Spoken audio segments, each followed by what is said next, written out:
Assalamualaikum warahmatullahi wabarakatuh. Welcome to With Sophie channel. Hello everyone, how are you today? I hope you are doing great there.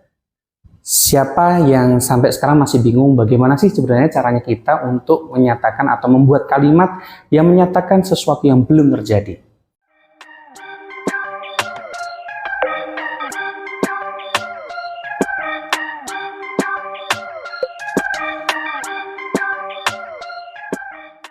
In this occasion, we will talk about the future.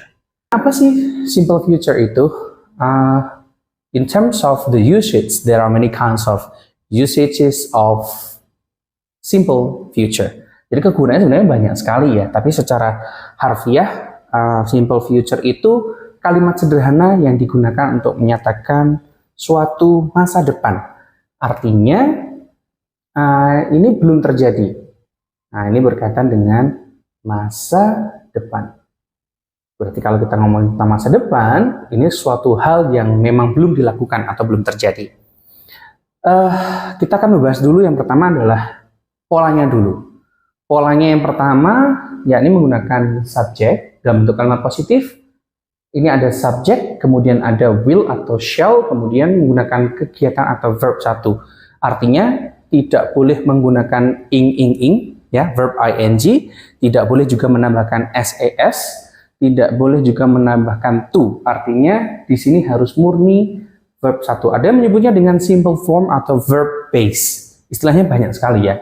Tapi kita sepakati dulu bahwa ini kita sebut dengan verb satu.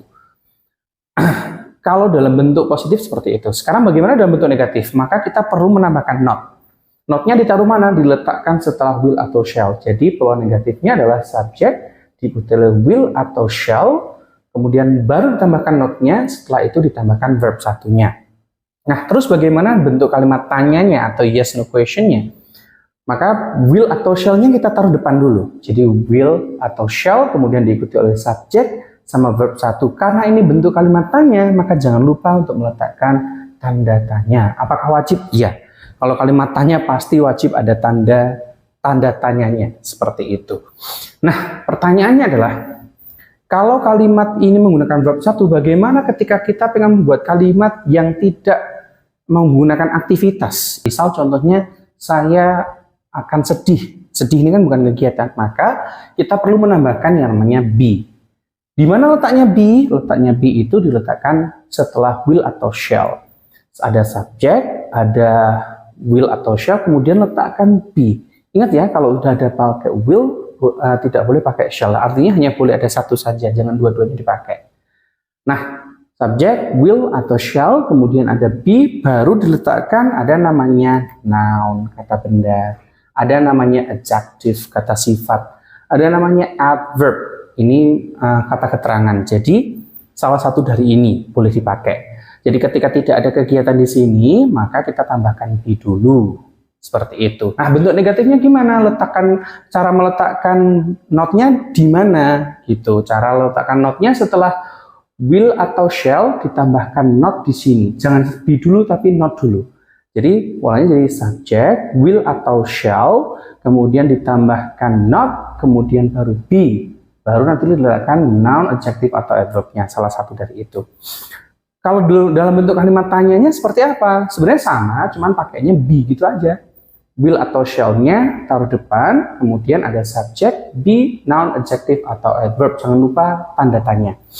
Nah, kok ada dua sebenarnya? Yang benar itu kita pakai will dulu atau shall dulu sih sebenarnya. Basically sederhana sebenarnya. Kalau kita mau pakai will itu biasanya pakainya adalah semua subjek. Jadi semua subjek boleh pakai will. Ini berlaku untuk semua subjek. Jadi mau subjeknya I, subjeknya you, they, we, she, he, it, atau mungkin nama orang, maka boleh pakainya will. Tapi kalau subjeknya I dan we, itu biasanya boleh menggunakan shall. Jadi shall itu digunakan oleh subjeknya biasanya hanya dua, yakni subjek I dan subjek we. Untuk subjek yang lain atau selain I dan we, maka boleh menggunakan will. Seperti itu, ya. Oke, let's back to the use atau usage. Sebenarnya penggunaan simple future itu kegunaannya apa saja sih? Sebenarnya selama itu berkaitan dengan sesuatu hal yang belum terjadi, maka kita bisa pakai simple future. Nah, ini kita kategorikan menjadi beberapa fungsi. Contoh yang pertama, to make a prediction. Yang namanya prediction belum tentu terjadi, ya. Dan berarti ini kita boleh pakai will atau boleh pakainya simple future. The example, it will be cold tonight. Tonight ini maknanya bisa malam ini, bisa juga nanti malam. Nah, karena ini berkaitan dengan sesuatu yang belum terjadi, maka tonight di sini dia bermakna nanti malam. It will be cold tonight. Apakah pasti terjadi? Belum tentu. Kenapa? Karena ini sifatnya adalah prediction. Okay? Another example. There will be storm tomorrow. There will be storm tomorrow. Akan ada badai besok. Nah, besok akan ada badai. Mungkin nggak sih terjadi? Ya belum tentu terjadi. Kok contohnya positif terus? Gimana kalau dalam bentuk negatif? Ya, tinggal nambahkan not saja. It will not. Not-nya taruh sini. It will not be cold tonight. Atau there will not be storm tomorrow. Nah, jadi taruhnya letakkan setelah not, setelah will di sini tak pakainya not, jadi notnya letaknya di sini. There will not be storm tomorrow. Tidak akan ada badai besok, seperti itu. Nah, itu fungsi yang pertama. Yang kedua adalah to make a quick decision.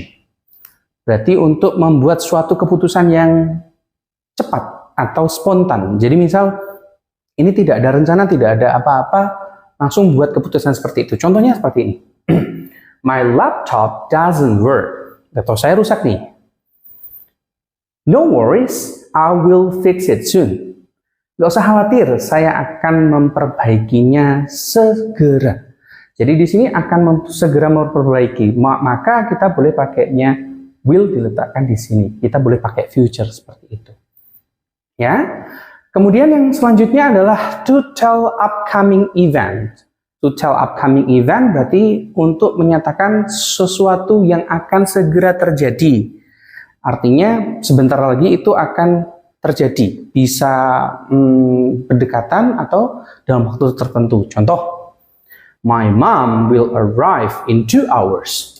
Artinya ibunya sudah dalam perjalanan dan akan datang, akan tiba dalam waktu 2 jam. Jadi, my mom will arrive in 2 hours. Apakah sudah tiba? Tentu belum. Ya, maka akan segera tiba dalam waktu 2 jam. Another example, boleh nggak sih waktu itu kita letakkan di depan? Bisa saja. In 5 minutes, your food will be ready. Sekarang belum siap untuk disajikan. Tapi dalam waktu 5 menit ke depan, it will be ready. So, in 5 minutes, your food will be ready.